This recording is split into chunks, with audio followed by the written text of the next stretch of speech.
What's up, everybody? It's Aaron Duncan here with the Necessary Bluntness Sports Talk, and I start off every video by saying, "What up, dude?" This is the channel. I might not tell you what you want to hear, but I'm definitely gonna tell you what you need to hear. And man, I get recap and analysis of the Panthers, and so make sure you guys subscribe. And this is gonna be a tough video to make. I know I said they're all tough, but we've been losing a lot in a row, and I got a smile on my face, and I'm laughing and giggling because this team is honestly laughable right now. Like I talked about how it's been a rough week and how Ron Rivera got fired, and they announced that Cam Newton's going to have surgery in the day of the game. Obviously, it said that some rumors that came out that the Panthers may shop around Cam Newton in the offseason for a trade. So there's a lot going on, and this game on Sunday against the Falcons was not what we needed. We know we struggled against the Falcons. We had lost 7 of the last 8 coming into the game. So getting beat 40-20 wasn't really a surprise to anyone. I did go to the game myself.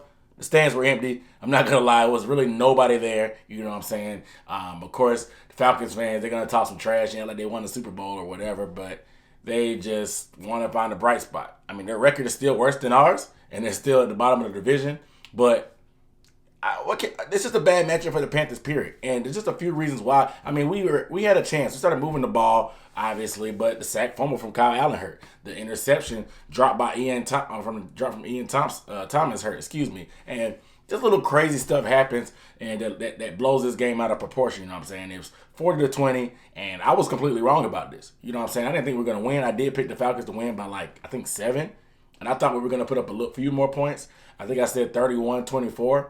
I wasn't that far off, 4 points off on us, and 9 points off on them, I guess.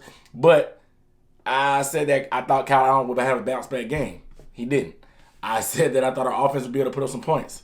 They didn't. So I was wrong about this game. Obviously, I still have a little faith. You guys know, some of you guys get on me because I'm a lot more optimistic about this team than some other people at certain times.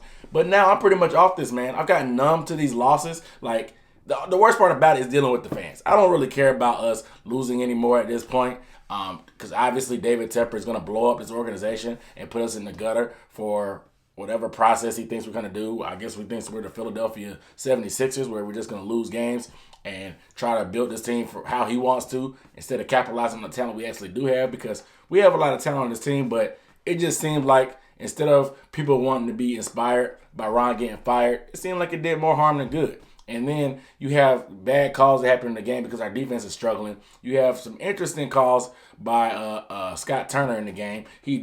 Apparently he likes getting Curtis Samuel involved in the running game, because at one point in the first quarter, Curtis Samuel had more carries than Christian McCaffrey. You know what I'm saying? So maybe Scott Turner wanted to just make a point that, okay, my dad likes to overuse Christian. I'm going to give everybody else a few carries every now and then, and it was okay. I mean, I can't really be too mad about some of Scott's play calls. He did a good job of getting Ian Thomas involved. Ian Thomas actually had a pretty decent game besides that drop. That drop was huge, though. That could have went for a big game. Hell, he could have maybe even had a score had he came up with a clean, you know what I'm saying? But it is what it is, man, because the bad stuff just happens to us this year, and it really just sucks. Like, this has been a whale of a year. You know what I'm saying? And the Falcons, losing to them just sucks, period. Losing to the Saints suck.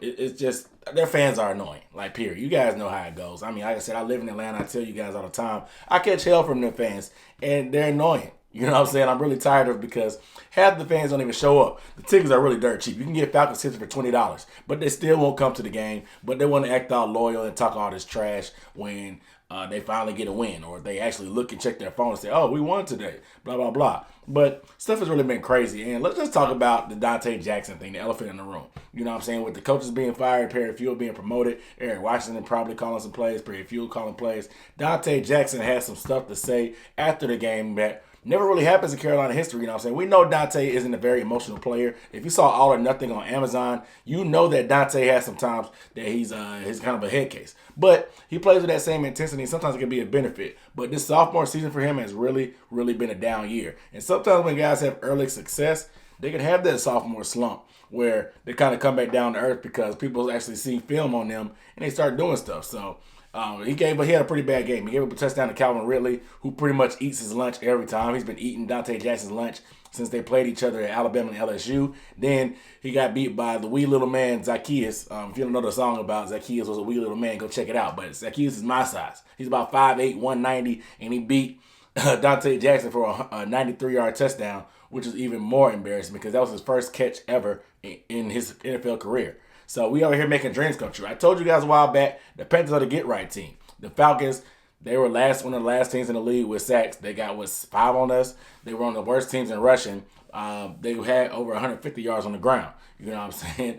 And it's just crazy. You know what I'm saying? We're a get-right team. Whenever you're not playing good, you can play the Carolina Panthers and you will get right. And it's just annoying, man. We're not supposed to be that type of team, man. I just feel like the direction we're going, it sucks. Because he had players like Dante talking trash when he didn't play good. He has the audacity to come out and criticize the play call. I do think it was a bad play call. I'm not going to lie. We had him at 3rd and 7, 3rd and 8, I think, backed up. I don't think they were going to go too aggressive. I think they had I don't know if they knew the blitz was coming, so Matt Ryan might have checked to that. But Matt Ryan pretty much just threw it up. I did see an all-out blitz. I don't know why. I even saw Trey Boston really never blitzes, and he blitzed on that play. So that's when you know it was all-out blitz. And Dante, he should have made the tackle. I mean, a guy that's smaller than him, I guess by height-wise, but he weighs a little bit more than Dante. He missed the tackle. You end up on SportsCenter. That's what happens. And you're making dreams come true because the kids, he may not have another catch for the rest of the season, but the season is probably made because he has a 93-yard touchdown in the league now. So it really sucks that we're this type of team. And like I said, I'm just kind of over David Tepper at this point, man. I'm blaming him more than anything. We knew what we had with Eric Washington or whatever. We knew if him calling plays was probably going to be a disaster.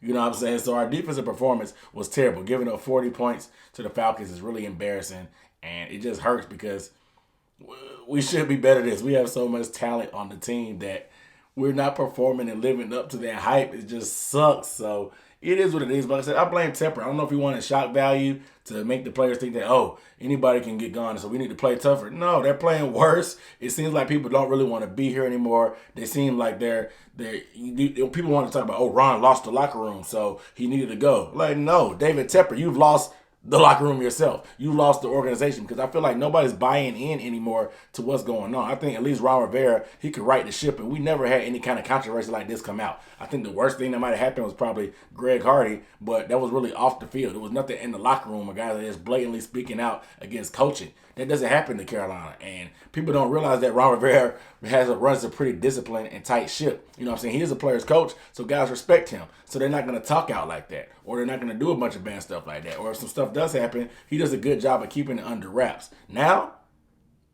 I mean, who's gonna check anybody? You know what I'm saying? So why not say something? So I understand why he did it, but this is the type of stuff that happens when you get rid of your coach that players really like. So it is what it is, man. I can go on and on. I'll probably make another video talking about where our future and going forward and where I see us going, but it's not looking good, man. I just don't like the trajectory of our team. I think we're gonna be in the gutter. Everybody's like, oh, you need to trust Tepper. He has a plan. No. I just need to see the plan come. All I hear is rumors. Everybody's like, oh, at least we're relevant. Now that he got rid of him, we're relevant. No, we bring the news every week. That's not the type of news you want to be for firing coaches and talking about trading players and players talking bad about the coach. That's not the type of relevant you want to be. You know what I'm saying? They're already talking negative about us. We don't need any more negative attention on us, man. So it is what it is, man. I'm rambling, so I'm getting out of here, man. You guys let me know down below in the comments. What do you think about this game, man? We haven't beat the Falcons in, it seems like, 4 years. You know what I'm saying? And what do you think about the trajectory of this team? It seems like we're going to be in the gutter, especially if the way that we lost to the Bucs this year and the way the Bucs have been playing lately. It ain't looking great for our future, man. So let me know down below in the comments. But without further ado, I'm Aaron Nuggets signing off. I'll see you next time.